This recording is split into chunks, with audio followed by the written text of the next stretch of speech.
Setiap masa kontrak karya dengan Freeport akan berakhir, perdebatan tentang renegosiasi memantik pro dan kontra. Sejumlah hal yang menonjol misalnya menyangkut apakah kemudian kita akan mengelola sendiri tambang di Grasberg itu atau kemudian berapa besaran yang didapat oleh negara dari penambangan biji emas, tembaga maupun perak itu. Seberapa banyak kontribusi Freeport untuk kita? Untuk PPH Badan 9,4 miliar dolar Amerika, kemudian ini PPH yang didapat dari karyawan dan kemudian dari regional dan pajak lain itu sekitar 3 miliar, kemudian royalti 1,5 miliar dan dividen untuk pemerintah itu 1,3 miliar. Totalnya adalah 15,2 miliar dolar Amerika itu dari tahun 92 sampai 2013. Ini kita kutip dari tempatnya Mas BHM sebenarnya.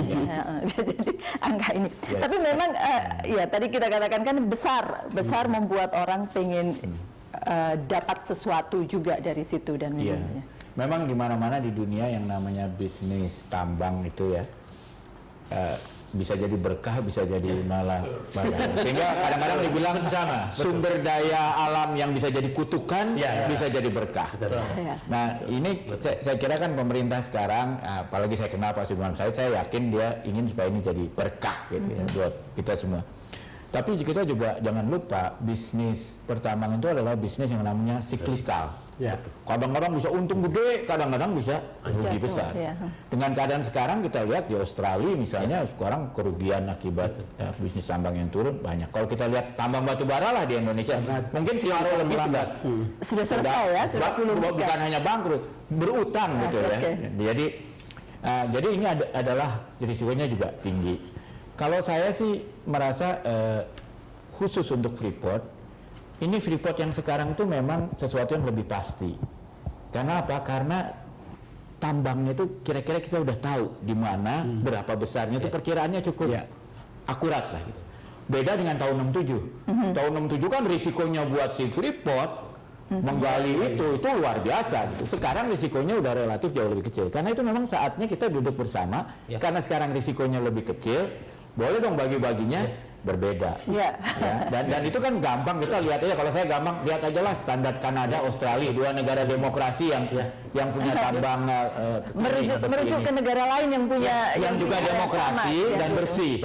Itu aja di kita pakai. Angkanya ketemu. Angkanya ketemu dan saya lihat, saya kadang-kadang pancing, kelihatannya kan masalah tuh. Nggak masalah, jadi maksudnya nggak masalah dengan Freeport, nggak masalah mencapai itu, tapi tolong pastikan saya benalu-benalu ini. Jadi itu yang dia mau, tapi angkanya sama, bersih juga sama. Tapi royalti tidak akan setinggi yang ada di Australia bisa, karena nggak mungkin, bukan tidak mungkin, maaf. Berat untuk melakukan negosiasi untuk sampai ke 3, sekian aja luar biasa itu. Saya dengar dari laporan pemerintah. Karena kenapa? Karena apa? Karena negosiasi. Relaktansi dari pihak Freeportnya. Ini kan yang namanya renegosiasi itu kan kesepakatan dua belah pihak. Karena kita berbicara kontrak sampai 2021. Tapi begitu kita berbicara sesudah 2021, kewenangan negara gede. Gitu loh. Ini renegosiasi kan dilakukan di saat kontrak itu belum selesai. Sehingga harus ada agreement nih. Kelihatannya Freeport untuk sampai mencapai 4% lebih dia keberatan. Itu saya dapat. Sebenarnya itu pun dengan posisi sebenarnya yang kita hitung total kembali ke negara. Jadi bukan kombinasinya bisa pajak, royalti dan sebagainya. Setiap kita pasti ingin kita punya pendapatan yang lebih dari sebuah usaha. Pengusaha punya minta supaya untung, kita juga tidak mau rugi-rugi amat gitu kan yang punya.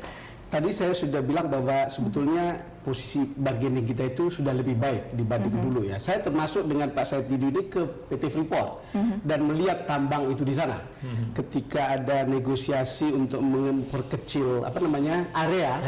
Itu mereka kemudian menggali gunung kan, yang lalu kemudian kita lihat akan ada 500 kilo terowongan untuk mencari emas di situ, dan pasti mereka tahu lebih pasti tentang stoknya. Karena itu sebetulnya kalau dilihat dari proses sekarang, Freeport kan membutuhkan kepastian kontrak. Dan ketika membutuhkan kepastian kontrak, di dalam negeri kita tuh terlalu banyak Pak Ogah yang membuat kocar kacir perundingan ini sebetulnya. Di sini problem yang besar untuk kita kemudian tidak bisa membuat satu bahasa untuk kemudian kita harus dapatkan berapa dari negosiasi ini. Andai kan jatah Pak Ogah itu semuanya masuk negara, mungkin jadi posisinya lain. Kita boleh dengarkan dulu apa kata Menteri SDM tentang posisi Indonesia.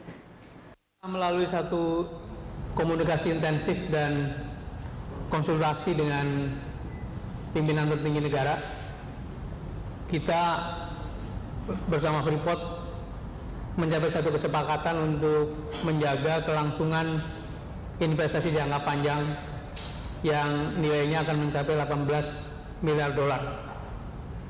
Investasi ini akan disiapkan dan mulai dieksekusi dengan menggunakan payung kontrak yang masih berlaku sampai dengan 2021. Jadi Freeport memberikan satu high level agreement untuk terus menyiapkan diri sehingga investasi yang sudah disiapkan itu akan dilaksanakan. Ini persoalan yang Pak Satya katakan tadi ya, tidak mudah membuat amandemen terhadap agreement yang sudah kontrak karya yang sudah kita dibuat. berbicara kontrak sanctity, kita berbicara sampai tahun 2021. Tapi setelah 2021 hak pemerintah. Itu lain soalnya gitu ya. Makanya menurut saya ini mesti dimanfaatkan sebaik mungkin. Harusnya diskusinya begini.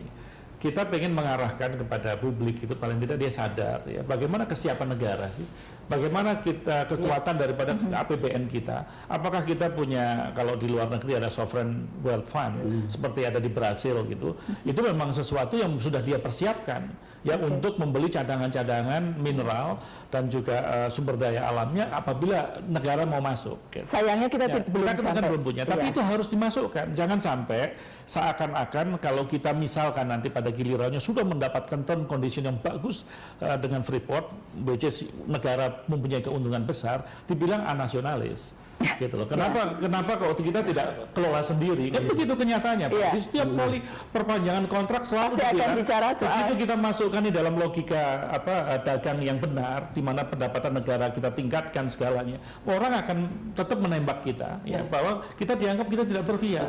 Kita bisa kelola katanya, tapi kan itu sekedar ucapan. Divestasi, sekedar ucapan. Divestasi yang sudah ditawarkan saja, itu tidak bisa dicapai. Apa yang terjadi kemarin ya, yang Pak Bang Arif waktu tadi sampaikan, itu kan proses yang tertunda, yang cukup lama dari yang harusnya segera itu ditangkap oleh pemerintah Indonesia saat. Jadi maksudnya selagi masih panjang urusan, masih panjang untuk sampai renegosiasi betul. Jadi begini, selalu kadang-kadang kan riuh sekali karena membahas variabel secara terpisah. Nah, kita berunding dengan ini adalah selalu melihat 5 variabel kalau yang terkait dengan Freeport. Satu adalah kepastian hukum. Satu kedaulatan negara, bahwa memang kita harus berdaulat. Maka dia harus berubah menjadi UPK. Yang kedua, kepastian hukum. Yang ketiga, investasi. Yang keempat, geopolitik. Jangan lupakan geopolitik. Nggak bisa diabaikan. Yang kelima, sosial ekonomi Papua.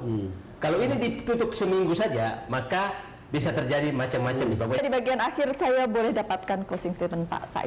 Saya pikir saya berharap bahwa membahas Freeport ini realistis. Jangan lagi ada berharap bahwa dengan marah-marah bisa jadi Pak Ogah. Tidak ada lagi ruang untuk itu. Dan saya pikir dengan Pak Satya, saya pikir kalau kita berdiskusi dengan teman-teman Senayan, selama variabel pemikirannya sama, tidak ada instruksi dari Pak Ogah, kalau ditanya ketemu kok jalannya. Maksudnya sangat realistis kok, harus ramah investasi, harus ada kepastian hukum, kedaulatan negara tidak boleh terabaikan, tidak boleh ditafsirkan seenaknya orang. Variabel pertimbangannya sama antara pemerintah DPR. Jangan beri kesempatan ke Pak Ogah pokoknya. Ya kalau menurut saya sih Pak Ogah itu ada karena dibiarkan ada. Kalau Pak Ogahnya diproses hukum kan selesai sebetulnya. Nah, masalahnya ini Pak Ogahnya di level-level yang jangan-jangan Kapolri pun takut ya. Jadi ini yang harus dibuka supaya Kapolri atau para aparat penegak hukumnya nggak perlu takut. Nggak perlu takut lagi karena ada termasuk KPK juga nggak perlu takut lagi Pak Satya. Ya, kedaulatan negara masih di atas. Ya. Sekarang ini saya agak sedikit tabu kalau ada orang bilang bahwa kontrak itu like spesialis. Seakan-akan kontrak punya kekuatan sama dengan kekuatan hukum. Maksudnya kekuatan undang-undang. Nah, kita akan bikin dengan adanya izin usaha pertambangan khusus tadi IUPK tadi. Itu adalah kedaulatan kita taruh di atas karena dalam bentuk izin, tetapi kita mengentertain investasi berdasarkan profit. Jadi kalau begitu mereka karena perubahan rezim pajak dan lain sebagainya profitnya terganggu, let's stop. Kita ngomong, kita negosiasi. Tetapi dalam rangka pemberian izin kedaulatan ada di atas. Tapi kedaulatan yang tidak sewenang-wenang, Pak. Dengan ke Indonesia nanti kalau jadi masuk TPP, kalau negara sewenang-wenang mau teman-teman bisa digugat. Nggak usah. Kita nggak usah TPP aja sekarang kita udah dengan multilateral banyak kita udah tahu. Bisa jadi masalah. Ya, oke. Kembali ke mencatut nama. Kalau lihat sekuensnya, saya mencoba menangkap pesan pertama dari cerita ini adalah bahwa jangan lagi dalam negosiasi-negosiasi seperti ini mencoba menyuap. Satu. Kedua, jangan coba-coba juga untuk menerima disuap. Kira-kira begitu pesan dari cerita ketika kita mendengar pencatutan nama ini. Tetapi cerita ujung dari situ adalah akan sangat tergantung pada bagaimana Presiden bertindak atas soal mencatut nama ini, karena namanya dibawa, presiden namanya dibawa, wakil presiden juga dibawa namanya, sebuah institusi negara yang mestinya menurut saya mereka juga harus menjaga kehormatannya. Kita lihat tindakan apa yang akan dilakukan oleh presiden maupun wakil presiden. Bapak-bapak sekali lagi terima kasih sudah hadir di The Headlines, dan itulah The Headlines kali ini. Terima kasih juga karena Anda telah bersama kami. Sampai jumpa.